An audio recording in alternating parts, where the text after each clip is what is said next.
नमस्कार साथियों, आप सभी का आपके अपने चैनल पर स्वागत है। आशा है आप सभी कुशल मंगल होंगे और आप सभी के आने वाले एग्ज़ाम की तैयारी भी ज़ोरों शोरों से चल रही होगी। तो चलिए साथियों, जो हमारी यूपी की जो करंट अफेयर की सीरीज चल रही थी, आज हम उसको आगे बढ़ाते हैं और आगे देखिए अगले प्रश्न क्या क्या हैं। उससे पहले जो भी हमारे साथ नए साथी जुड़े हैं वह चैनल को सब्सक्राइब कर ले, जिससे कि आपको आगे की अपडेट मिलती रहे। तो चलिए शुरू करते हैं। आज का पहला प्रश्न है कि पीएम नरेंद्र मोदी जी द्वारा हाल ही में सरसावा एयरपोर्ट का वर्चुअल उद्घाटन कहाँ पर किया गया है।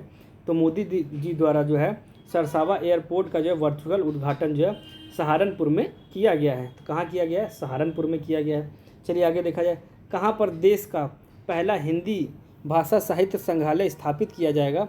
तो काशी वाराणसी में स्थापित किया जाएगा और कुल 25 करोड़ की लागत से स्थापित किया जाएगा। चलिए आगे देखा जाए, भारत में कौन सौर ऊर्जा उत्पादन में उत्तर प्रदेश का कौन सा स्थान है।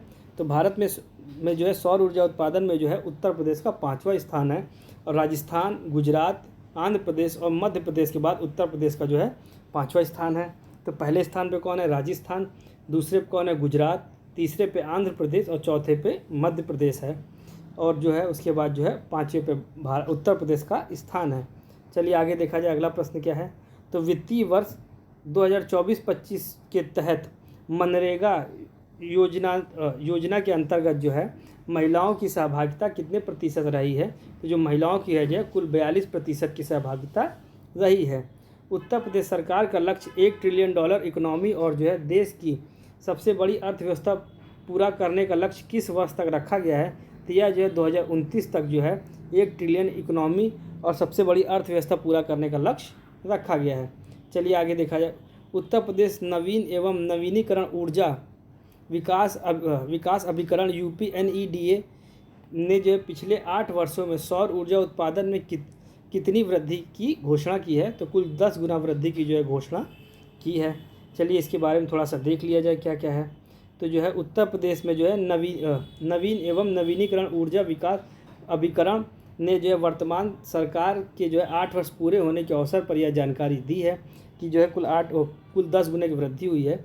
और वर्ष 2017 में राज्य में सौर ऊर्जा की कुल स्थापित क्षमता 288 मेगावाट थी, जो 2025 में बढ़कर 2653 मेगावाट हो गई है। अप्रैल 1983 में वैकल्पिक ऊर्जा विकास संस्थान UPNEDA का इसका स्थापना की गई थी।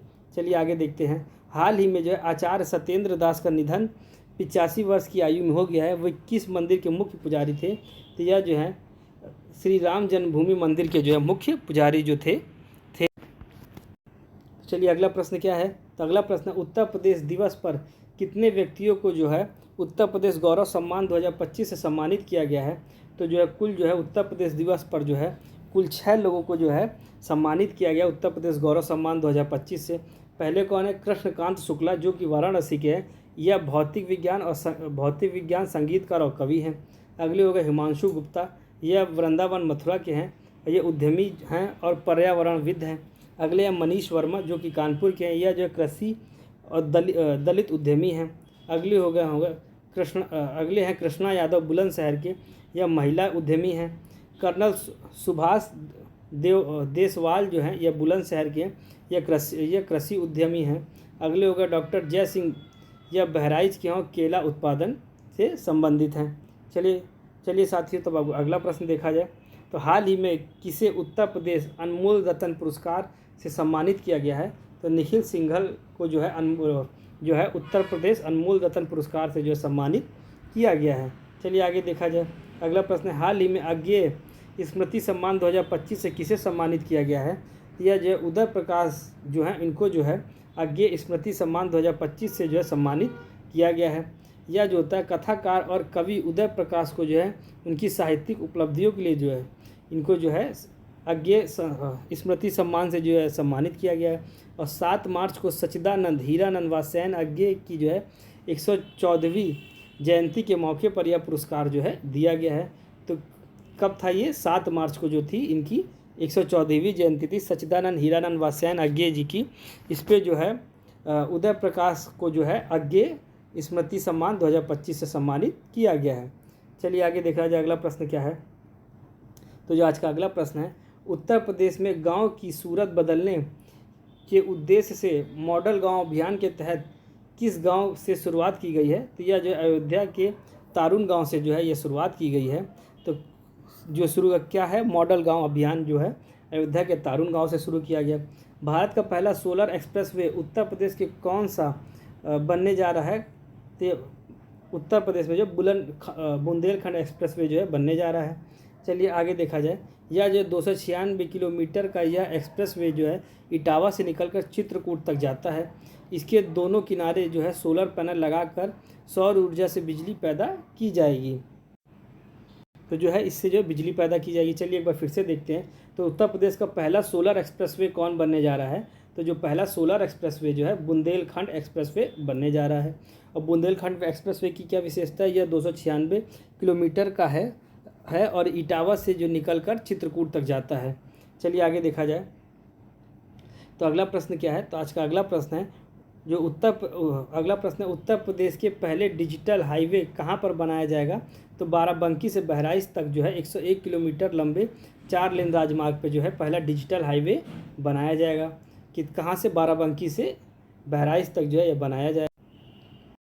तो चलिए साथियों अगला प्रश्न देखा जाए, हाल ही में राष्ट्रीय हथकरघा निगम ने किस शहर में हथकरघा प्रदर्शनी आयोजित की है?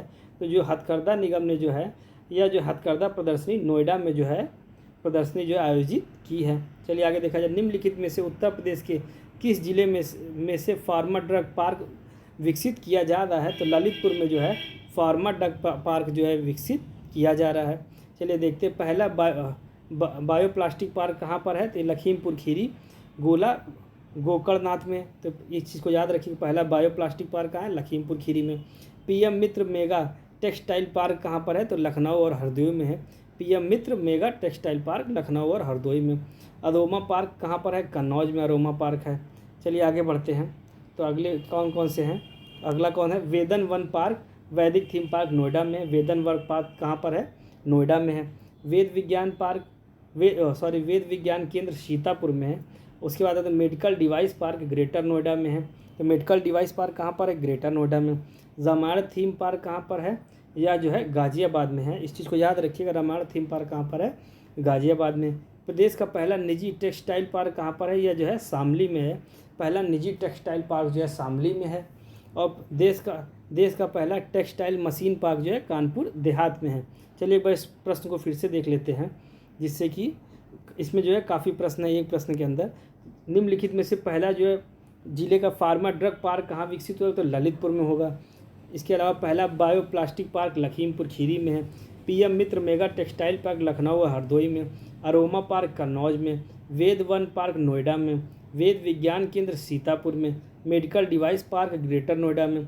रामायण थीम पार्क कहाँ पर है? तो गाजियाबाद में। अगला, प्रदेश का पहला निजी टेक्सटाइल पार्क शामली में बनेगा। अब देश का पहला textile machine park Kanpur Dehat में बनेगा। चलिए अब आगे देखा जाए, तो अगले प्रश्न क्या है? तो जो आज का अगला प्रश्न है, पीएम मोदी जी द्वारा हाल ही में कल्की मंदिर धाम की आधारशिला कहाँ रखी गई है? तो यह जो है संभल में जो है कल्की मंदिर धाम की जो है आधारशिला रखी गई है। चलिए आगे बढ़ते हैं, अगला प्रश्न क्या है? तो जो आज का अगला प्रश्न है, लंबी थूथन वाले बेल सांप हाल ही में उत्तर प्रदेश के किस अभ्यारण्य व रिजर्व क्षेत्र में पाए गए हैं? तो यह जो है दुधवा टाइगर रिजर्व में जो है लंबी थूथन वाले बेल सांप जो है पाए गए हैं। तो कहाँ पाए गए हैं? दुधवा टाइगर रिजर्व में पाए गए हैं।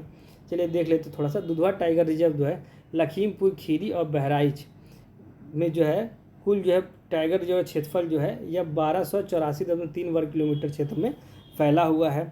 चलिए आगे देखिए, दुधवा नेशनल पार्क का क्षेत्रफल 490 वर्ग किलोमीटर है।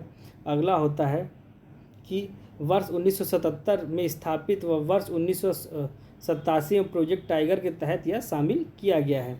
चलिए आगे क्या है? तो आज का अगला प्रश्न है, दुनिया का पहला जल विश्वविद्यालय निम्नलिखित में से किस जिले में बनाया गया है? तो यह जो है हमीरपुर में जो है पहला जो है जल विश्वविद्यालय जो है बनाया गया है। तो चलिए साथियों अगला प्रश्न देखते हैं, दक्षिण एशिया के सबसे बड़े आयुध गोला बारूद और मिसाइल विनिर्माणी परिसर का उद्घाटन कहाँ किया गया है? तो यह जो है कानपुर में जो है किया गया है। अगला प्रश्न क्या, उत्तर प्रदेश के किस जिले में एनटीपीसी ग्रीन एनर्जी द्वारा 14 मेगावाट की सौर ऊर्जा को वाणिज्यिक रूप से चालू किया गया है? तो यह जो है अयोध्या में जो है यह जो है चालू किया गया है। चलिए एक बार एक प्रश्न जो है इस प्रश्न को फिर से देख लेते हैं। तो यह प्रश्न क्या था कि लंबी थूथन और बेल सांप हाल ही में उत्तर प्रदेश के किस अभ्यारण्य व रिजर्व क्षेत्र में पाया गया है? तो ये दुधवा टाइगर रिजर्व में जो है पाया गया है। चलिए थोड़ा देखते हैं। दुधवा टाइगर रिजर्व जो है लखीमपुर खीरी और बहराइच में है और जो पूरे रिजर्व का जो क्षेत्रफल है 1284.3 वर्ग किलोमीटर का है। और दुधवा नेशनल पार्क का जो क्षेत्रफल है ये 490 वर्ग किलोमीटर का है। कितना है? 490 वर्ग किलोमीटर का। वर्ष 1977 में स्थापित व वर्ष 1987 में प्रोजेक्ट टाइगर के तहत यह शामिल किया गया था। सभी बच्चे कमेंट करके बताएंगे कि लखीमपुर खीरी में अभी हमने कौन सा पार्क पढ़ा है। सही बताएंगे कमेंट करके कि लखीमपुर खीरी में अभी हमने कौन सा पार्क देखा है।